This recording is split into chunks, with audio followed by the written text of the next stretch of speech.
Владимир Николаевич Прокофьев, председатель комитета Государственного собрания Эльтумен Республики Саха-Якутия по земельным отношениям, природным ресурсам, экологии.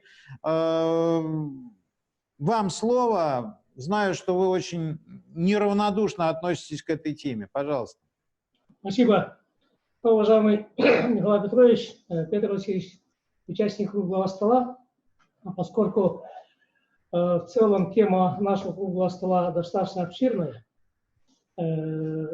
я как руководитель профильного комитета слегка выйду за пределы обозначенной мне темы о вечной мерзлоте и просто тезисно хочу обратить внимание на следующие моменты. Ну, во-первых, то, что касается вечной мерзлоты, вы абсолютно правы. На сегодня вот негативные криогенные процессы начинают уже разрушать существующую инфраструктуру на севере Российской Федерации. Поэтому необходимо понимать, что вот любое антропогенное воздействие на мерзлотные ландшафты должно происходить под контролем. Исходя из этого, исходя из понимания этого, мы разработали проект федерального закона по рациональному использованию и охране вечной мерзлоты. Мы хотим получить у вас поддержку. Вы знаете этот проект, он у вас находится, он прошел ряд экспертных заключений.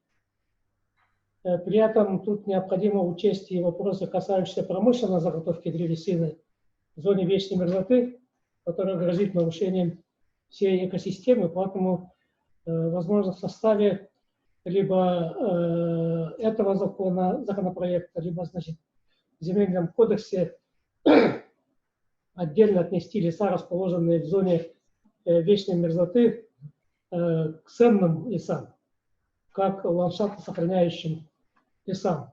Тем более вот подобное было поручение президента страны Владимира Путина в 2013 году.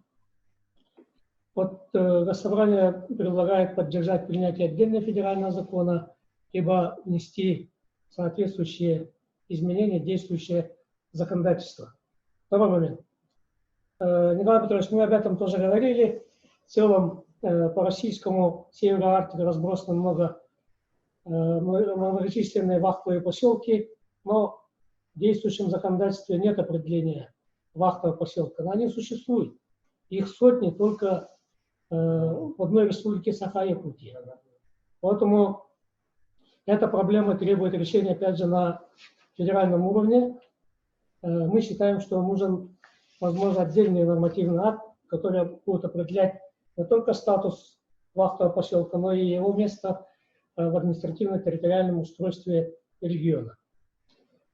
Далее, значит, Максим Викторович тоже скажет, но я хотел бы обратить внимание, опять же, возвращаясь к вопросам использования наших недр.